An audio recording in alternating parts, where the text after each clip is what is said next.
Hi, Bhagavati. Hi, Dambara. Thanks for doing this. Oh, you're so welcome. It's fun. You shared this really wonderful poem that you wrote in the seventh grade, I think it was. Yes. And I would love to hear you read it if you're willing. Okay. I titled it To Be Able to See. What a privilege it is to be able to see. We take it for granted, but don't you agree?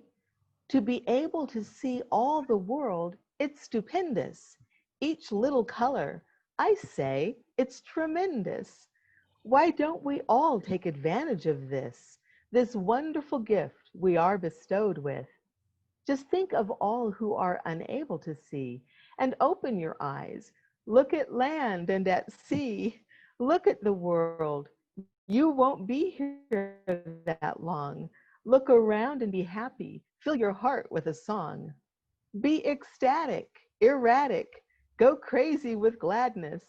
Open your eyes, give way to madness. Look at flowers and trees, at the birds and the bees. Fill your heart, fill your soul. And look some more, until you are part of the wonderful world God made for us all. Look and be happy. Go ahead, have a ball. That's fantastic. Oh my goodness. I think that says a lot about what kind of a joyful child and person and soul you were and are.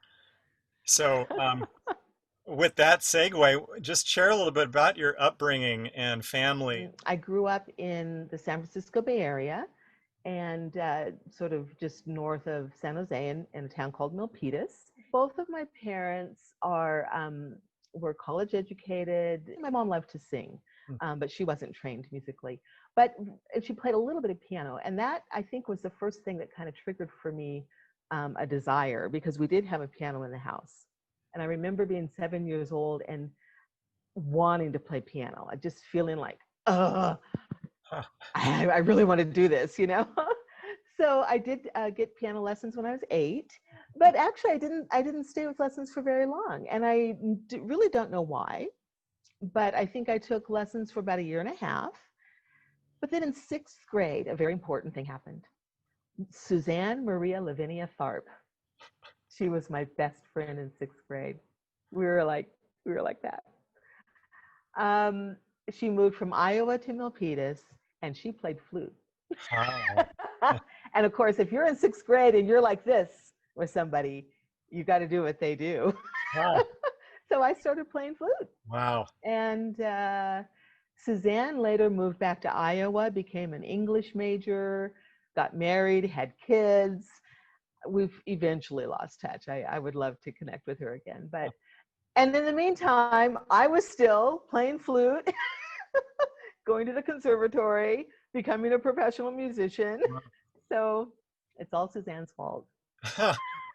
So then I also switched to saxophone in junior high school. And for a while, jazz band was what I did.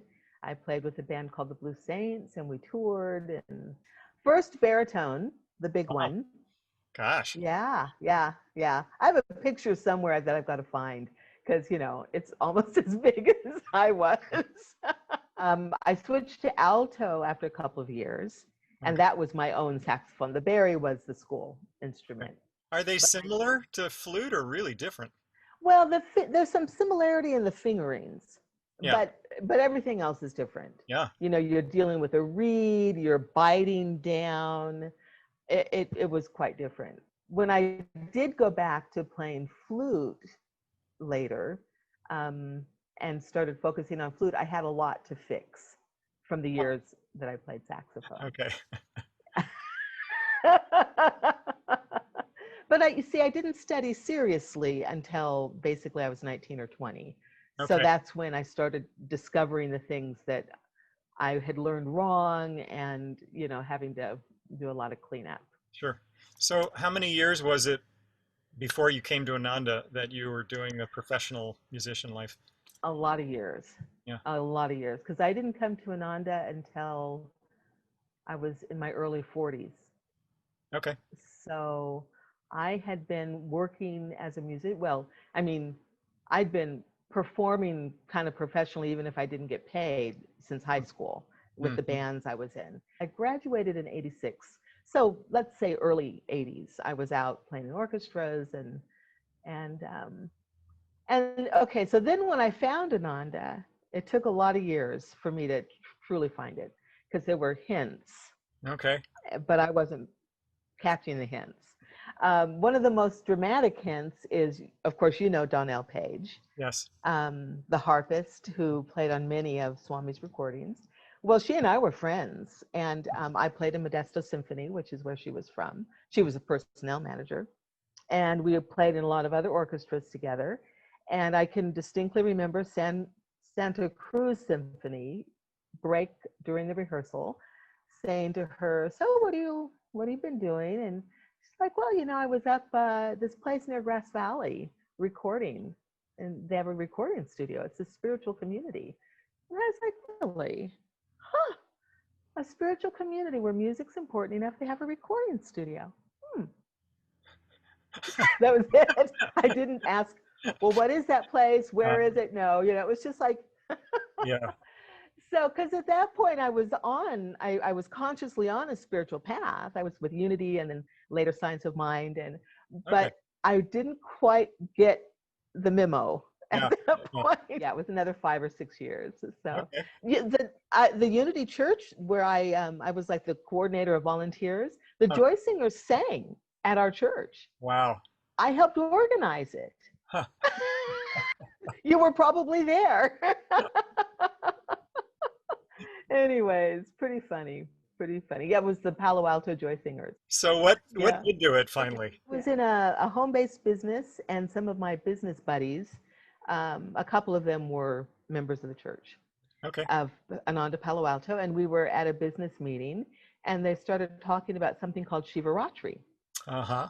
And I had seen something about that in a brochure at one point, like, meditate all night and chanting. And I thought it sounded intriguing. So when he brought it up, I was like, "Oh, are you going to that?" And he goes, "Yeah, he and his wife are going." I said, "Huh, maybe I'll go." And Uh-huh. I did. Great. All night long? All night long. Great. That was February of 1998. Wow. Yeah. So that's what got me in the door. Okay. What were your earliest memories of being part of that vibe? Well, probably, okay, should I say this? Yes. Well, let's just to say it was a long time ago, and there was an attraction to somebody Okay. that factored into the story. We won't go into who or what or anything, but the way I understand it in retrospect is that Divine Mother knew kind of what motivated me in those days. Mm-hmm. She knows everything about us, right? Yep. So because I was exploring this attraction and this person was part of Ananda, I started going to some things. Yep. So I did go to some Sunday services, and the music definitely got my attention. It got my attention in the sense that I'm sitting there in a church, and I played lots of gigs in lots of churches for lots of years. I knew church choirs, I knew church mentality, and I'm like, something's different. What is it? It wasn't just that it sounded good, it was amazing, Huh. you know? And so I remember thinking, I know they're not paid because church choirs aren't paid. Mm-hmm.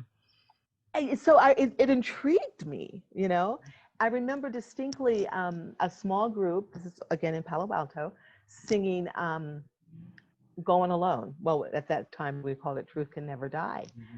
And I remember just being like, whoa, what just happened? Mm. So that was, those are definitely some of my earliest memories. Wow. Great. How long were you in Palo Alto, and when did you come to Ananda Village? Just tell us a little bit about that history. Okay, well, Palo Alto 3 years, Okay. then went to Italy, Okay. Yep. first for the choir tour, Right. and then I went again with your lovely wife because you didn't want to go to the Mahasamadhi thing. And so I went with her, and that was in 2002. Uh-huh. And that's when Swami was joking about Tara per ticket. Don't let her go back. And ha ha ha ha ha ha ha. Ha. And by September, I was moving to Italy. I remember the singing group. Yeah, so I joined that group. So then I was in Italy for about 2 years. Yeah. And that's where I met Ramesha, Yes. who was from Switzerland.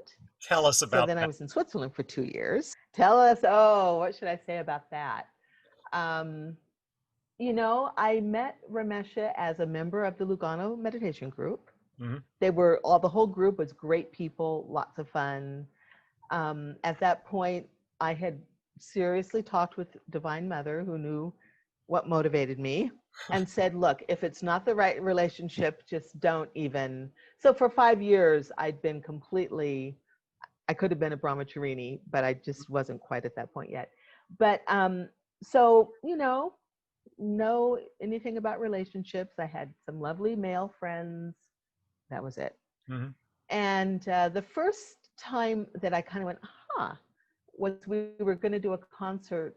So a bunch of us had got together and were rehearsing, and he was going to play from Secrets of Love, the Love is the Aspiration Toward Perfection. And he played the melody, and I kind of went, because there was something that it's like, yeah, you know what I'm getting at. It was like there was something in the way he played it that got my attention. Yep. And so it wasn't too long after that that we started playing more music together, getting to be better friends. He had been under the radar. Nobody knew that he played violin or that he was a singer or that he played Wow. guitar. He went to meditate and take classes.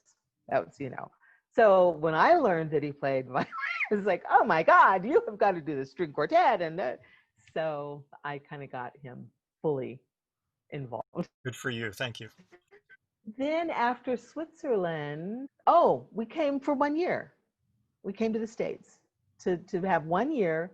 He took a leave of absence from his job because he'd never experienced community. Hmm. So we were just going to come, and that was 2006. And we came in August, and by the end of September, they'd asked if we would stay. Of course, we had 3 years in LA and then came back to the village. So we definitely moved around. Okay.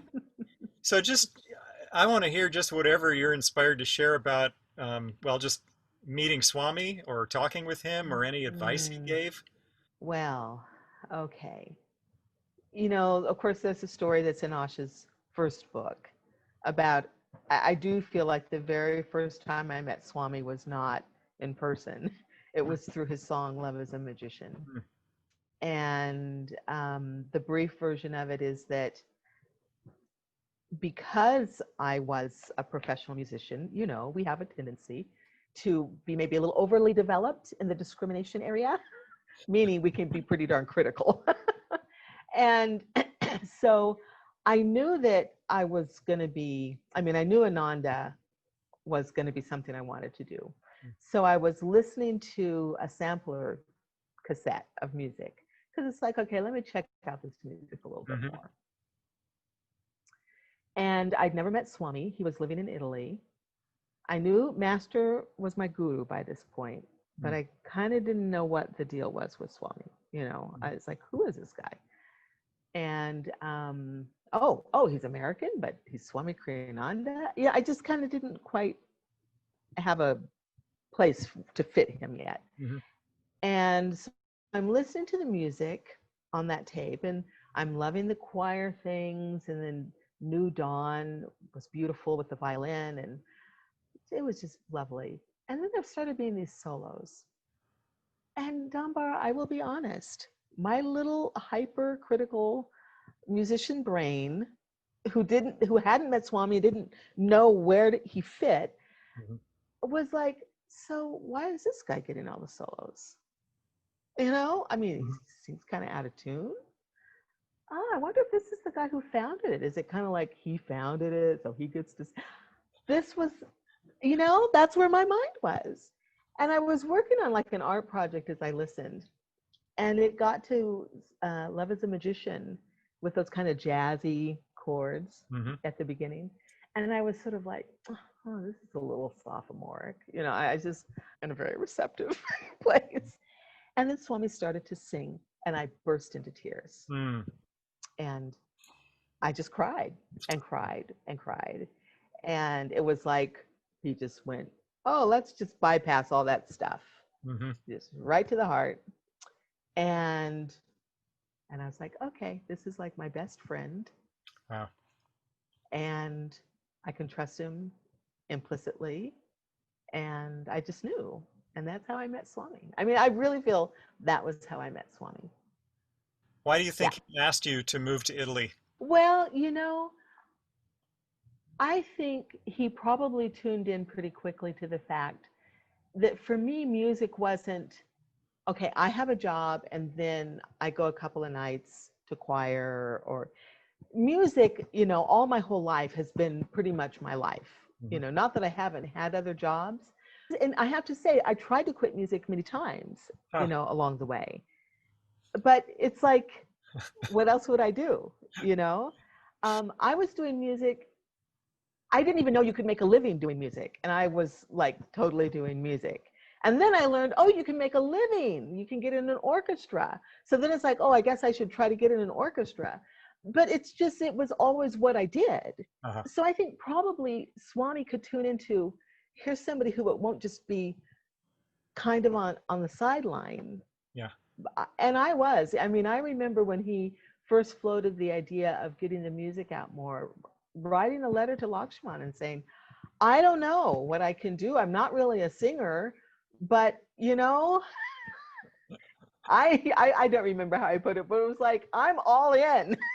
Right. You You said you're not a singer, know? but we know Yeah. now that's not true. So how did that change?